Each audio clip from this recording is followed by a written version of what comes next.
बिस्मिल्लाहिर्रहमानिर्रहीम। औज़ु बिल्लाहि मिनश शैतानिर्रजीम। बिस्मिल्लाहिर्रहमानिर्रहीम। अल्हम्दुलिल्लाहिल्लज़ी जअलना मिनल मुतमस्सिकीन बिविलायति अमीरिल मुमिनीन अलैहिस्सलाम वल आइम्मतिल मासूमीन सलवात। अल्लाहुम्मा सल्लि अला मुहम्मद वस्सलातु वस्सलामु अला रसूलिहिल करीम अबिल क़ासिम मुहम्मद। अल्लाहुम्मा सल्लि अला मुहम्मद। अम्मा बाद क़ाल अल्लाहु तआला या अय्युहर रसूल बल्लिग मा उन्ज़िला इलैका मिन रब्बिक फ़इन लम तफ़अल फ़मा बल्लग़्ता रिसालतहु। सलवात। अल्लाहुम्मा सल्लि अला मुहम्मद। सबसे पहले प्यारे बच्चों, मेरी तरफ से आप सबको सरकारे मौला अमीर कायनात अली इब्ने अबी तालिब अलैहिस्सलातु वस्सलाम की विलायत बहुत बहुत मुबारक हो। खैर मुबारक। खैर मुबारक। आइए हम सब मिलके एक ही आवाज में सबसे पहले अपने मौला आका इमामे ज़माना की बारगाह में भी मुबारकबाद पेश करते हैं। जो कलिमात मैं दोहराऊंगा मेरे साथ आप लोगों ने वो कलिमात मिलके दोहराने हैं ताकि हम सब की आवाज हमारे बार में मौला की बारगाह में पहुंच जाए। आप लोग तैयार हैं? जी। ऐसे सीने पे हाथ रखें। ऐ हमारे इमामे ज़माना आज हम आपके जद्दे अमजद मौला कायनात अमीरुल मोमिनीन अली अलैहिस्सलाम की विलायत के ऐलान के मौके पर आपको भी मुबारकबाद पेश करते हैं। ऐ हमारे मौला आज हम अकेले जश्ने गदीर मना रहे हैं। ऐ हमारे मौला, ऐ हमारे सैयदो सरदार, आप जल्द तशरीफ लाएं ताकि हम आपके साथ मिलकर मौला अली की विलायत का जश्न मनाएं। आमीन। मौला हम आपके सिपाही हैं, हमें तौफीक दीजिए हम आपके लश्कर में शामिल हो जाएं। हमारे नेक बनने के लिए ऐ हमारे मौला, ऐ हमारे आका, आज के दिन के सदके में हमारे हक में दुआ फरमाइए कि हम अच्छे बच्चे बन जाएं और आपके दिल को खुश कर दें। आमीन। सब मिलके सलवात पढ़ेंगे।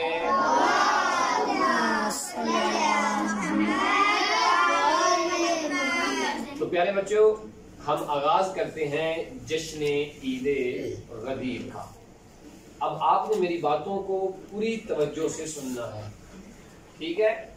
और आज हम आपको बताएंगे कि ये जो हम जश्न ईद गदीर मना रहे हैं, कि जो आज हमने ये अच्छे अच्छे लिबास पहने हुए हैं, कि जो प्यारे प्यारे बच्चों के चेहरे जो हैं वो चमक रहे हैं, खुश हैं, आखिर इस खुशी की वजह क्या है? तो चाचू आपको बताने लगे हैं कि इस खुशी की वजह क्या है।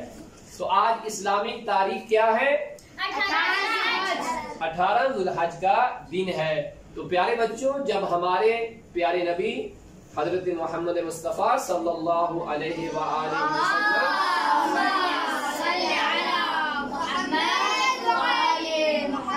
सब लोगों ने मेरी तरफ तवज्जो करनी है। हम मौला का जिक्र कर रहे हैं।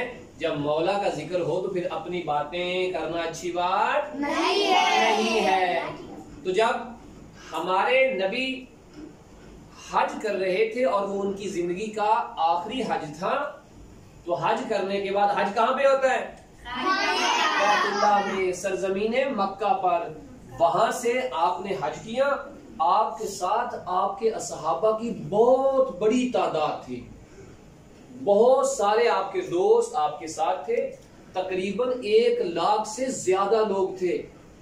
रसूल इस्लाम के साथ जब उन्होंने हज वहां अंजाम दिया तो मक्का से आप मदीना की तरफ आए। किस तरफ आए? मदीना की सब तरफ। किस तरफ आए? मदीना की तरफ आए। तो प्यारे बच्चों, जब ये बड़ा लंबा सा काफिला था, हम मशी करते हैं ना, देखते हैं कितना रश होता है, कितने लोग होते हैं। इधर देखते हैं तो लोग ही लोग नजर आ रहे होते हैं, इधर देखते हैं तो लोग ही लोग नजर आ रहे होते हैं। ऐसे जब नबी करीम मक्का से निकले ना मदीना की तरफ, तो हर तरफ जो है वो लोग ही लोग थे जिन्होंने नया नया और ताजा ताजा हज किया हुआ था। अच्छा, अब जब मक्का से बाहर आ गए, काफी आगे गए ना, तो पता क्या हुआ? अल्लाह की तरफ से जनाबे हजरत जबरील नाजिल होते हैं और पता क्या फरमाते हैं? कहते हैं कि ए अल्लाह के रसूल, आपका परवरदिगार फरमा रहा है कि जो पैगाम आपको दिया गया है अब उसका ऐलान कर दीजिए। अच्छा भाई, कौन सा पैगाम? कहा, और ये पैगाम अगर आपने लोगों तक ना पहुंचाया ना तो गोया आपने कोई काम अंजाम ही नहीं दिया। कोई काम अंजाम ही नहीं दिया। अच्छा, ये बताएं, सब मिलके बताएंगे कि हमारे जो सबसे पहले नबी हैं वो हजरत आदम है। क्या नाम है? आदम। और आखिरी नबी हमारे रसूल हजरत मोहम्मद सल्लल्लाहु अलैहि वसल्लम। लेकिन इन तमाम नबियों में सबसे अफजल कौन है? जो हमारे नबी है वो सबसे अफजल है।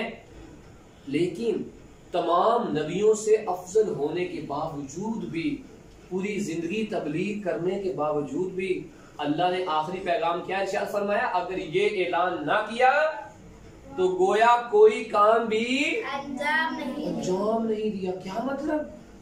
क्या ये कोई इतना अहम काम था? हाँ प्यारे बच्चों, ये बहुत अहम काम था। आप मेरी बात तवज्जो से सुन ले। ये बहुत अहम काम था। वो अहम काम क्या था? जब नबी करीम सल्लल्लाहु अलैहि वसल्लम ने लोगों को तबलीग करना शुरू की थी ना, तो एक दावत हुई थी इस्लाम के आगाज में। उस दावत का नाम है दावत जुल अशीरा। क्या नाम है? दावत जुल अशीरा। Very good. वहां रसूल इस्लाम ने अपनी नबूवत का ऐलान फरमाया था और वहां आपने पता क्या कहा था? आपने कहा था कि जो मेरी नुसरत करेगा ना, तो मैं वादा करता हूं कि वो मेरा वसी और जानशीन होगा। वहां पे मौला अली खड़े हो गए, जबकि मौला अली बिल्कुल बचपन में थे, 9-10 साल के थे। 3 दफा रसूल इस्लाम ने दावत दी और 3 दफा कौन खड़े हुए थे? इमाम अली अलैहिस्सलाम। पता है आपने क्या कहा? या रसूलल्लाह, मैं आपकी पूरी जिंदगी मदद करने के लिए तैयार हूँ, अल्लाह के दीन की मदद करने के लिए तैयार हूँ। वहां रसूल इस्लाम ने एक वादा फरमाया। तवज्जो से सुन रहे हैं हम लोग? जी। क्या फरमाया? वादा। कहा, ए अली, अगर आप अल्लाह के दीन की और इस दीन की नुसरत करेंगे, मदद करेंगे, तो फिर मैं मोहम्मद मुस्तफा भी एक वादा करता हूँ। वो वादा क्या? कि ए अली, आप मेरे जानशीन होंगे, आप मेरे खलीफा होंगे, आप मेरे वसी होंगे। ये ऐलान कब किया था? आगाज में। ये आपने वादा कर लिया। अब वादा किससे किया था? सब बताएंगे। इमाम अली को। फिर बोलेंगे किसने वादा किया था? हजरत रसूल खुदा ने वादा किया था। और किसके साथ किया था? सब बोलेंगे हजरत अली से कि ए अली, अगर आप मेरी मदद करेंगे तो फिर आप मेरे क्या होंगे? जानशीन। अब सब मिलके बताएंगे मुझे कि क्या मौला अली ने इस्लाम की मदद नहीं की? क्या की? सब बोले की। यानी जंगे ओहद में भी मौला अली ने मदद की इस्लाम की, जंगे बदर में भी मदद की, काफिरीन को भी मारा, मुशरिकीन को भी मारा, जो जो अल्लाह का दुश्मन था और अल्लाह के रसूल का दुश्मन था, सबको किसने मारा? मौला अली ने। लिहाजा मौला अली ने पूरी जिंदगी अपना वादा पूरा किया, और वो वादा क्या था कि अल्लाह के दीन की नुसरत। अब जब दीन हर तरफ फैल गया, दीन हर तरफ फैल गया, और अल्लाह ने फरमाया कि ऐ मेरे हबीब, तुझे याद है कि जब हम इस्लाम का आगाज कर रहे थे तो आपने अली मौला से एक वादा किया था कि अगर आप हमारी मदद करेंगे तो फिर आप हमारे क्या बनेंगे?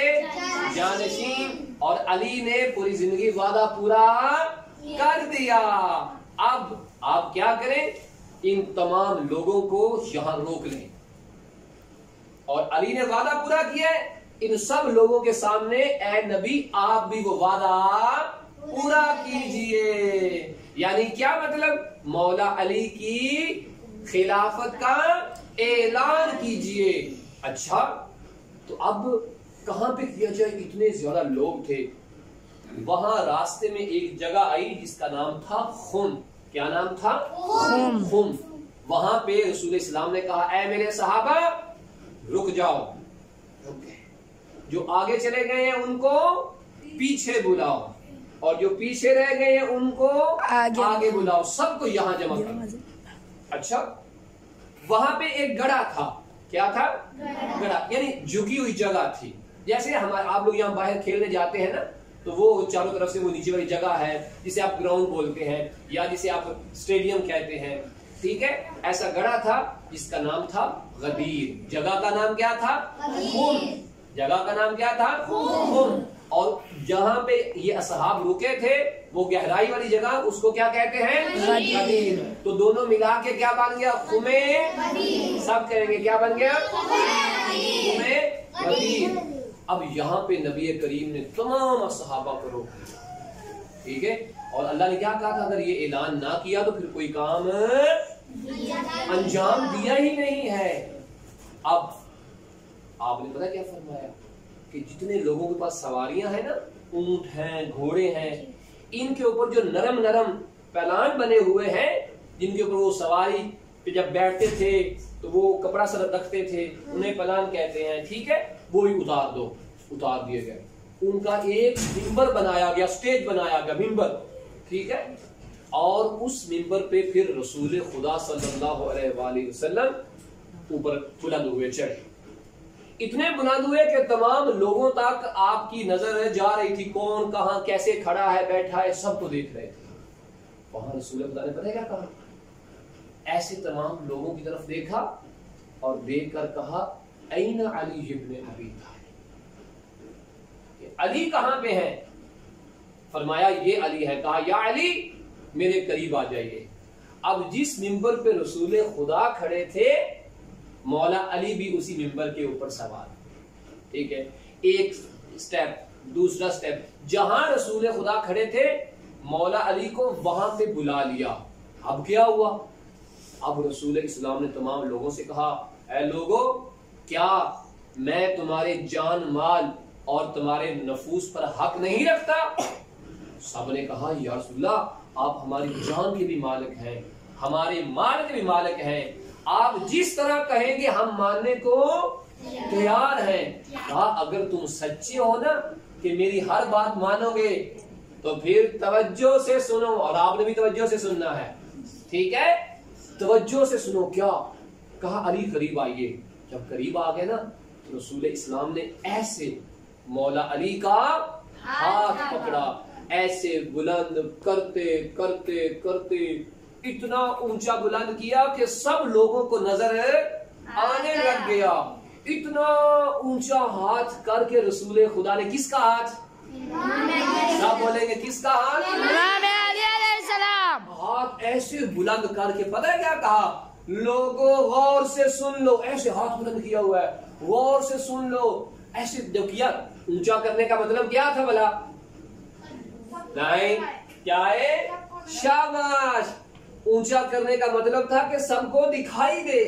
ऐसे ऊंचा करके पता है क्या कहा, लोगों गौर से सुनो, मन कुंतो मौलाहु फहाजा अली मौला। ऐसे ऊंचे किया और कह रहे याद रखो, तुमने अभी अभी कहा है ना कि मैं जो कहूंगा वो मानोगे, तो फिर मानो जिसका मैं मोहम्मद मौला हूँ उसके अली मौला है। अच्छा, वहां पे ना आपने फकत ये नहीं कहा था कि अली मौला को मौला मानना है और बस बात खत्म। नहीं, अली मौला के बाद इमाम हसन को भी मौला मानना है, मौला हुसैन को भी मौला मानना है, अपना आका मानना है। 12 इमामों के नाम लिए रसूल खुदा ने और कहा इनमें सबसे आखिर में मेरा वो बेटा तुम्हारा मौला और हाकिम बनेगा कि जिसका नाम मेरे नाम जैसा होगा, जिसकी गुफ्तगू मेरी जैसी होगी, जो बोलेगा चलेगा यानी मेरी तरह चलेगा। इन सब की विलायत और खिलाफत का ऐलान कब किया? गदीरे दिन कौन सा था? यानी आज। अच्छा, एक बात और मजे की, जहां पे इन तमाम असहाब को रोका गया था ना, वहां गर्मी बड़ी थी। क्या थी? गर्मी। और कोई दरख्त भी नहीं था। भला ऐसा क्यों किया? ऐसा क्यों किया? इसलिए किया ताकि कोई ये ना कहे कि जी ठंडी हवा चल रही थी और मैं सो गया था, मैंने तो आवाज सुनी नहीं थी। कोई ये ना कह दे जी कि मैं तो बहुत आगे निकल गया था। नहीं नहीं नहीं, उस मैदान में सबको जमा करके और रसूल खुदा की वो आवाज जो थी वो हर शख्स के कान में गई। और वो आवाज क्या थी? मन कुंतो मौला फहाजा अली मौला। अच्छा, ये रसूल खुदा ने एक दफा नहीं कहा था, बल्कि 4 मर्तबा कहा। कितनी दफा कहा? 4 मर्तबा। तो क्या ख्याल है, हम 4 मर्तबा कहते हैं और फिर बात को खत्म करते हैं। सब मिल के कहेंगे रसूल खुदा ने क्या कहा था? 4 मर्तबा।